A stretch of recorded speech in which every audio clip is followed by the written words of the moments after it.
твои занятия? Хорошо, мам. Я, знаешь, вот хотела спросить у тебя, ты когда с музыкалки сама домой возвращаешься, как ты вообще переходишь дорогу? Я аккуратно смотрю направо-налево и смотрю на водителя. Если он меня видит, я прохожу. Ты всегда останавливаешься, когда красный свет, или пытаешься пробежать? А на светофоре я жду зеленый цвет. Потом, не спеша, прохожу светофор. Правильно, молодец. И особенно, когда большие пешеходы на больших дорогах, тоже надо быть очень внимательной и осторожной. Не торопиться, не смотреть сотку.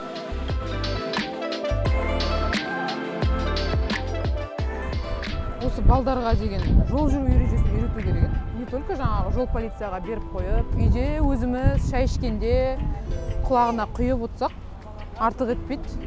Балам, сен білесің ба, пешеходпен жүрген кезде қандай ережелерді сақтау керектігін? Мысалы, қазір қызыл жанып тұр, сен тоқтау керексің. Ал жасыл жанған кезде жан-жағыңа бірінші сол жағыңа, сосын оң жағыңа қарап, сосын жаймендеп жүресің. Жақсы, анашым, мен түсіндім. Жаным, молодец.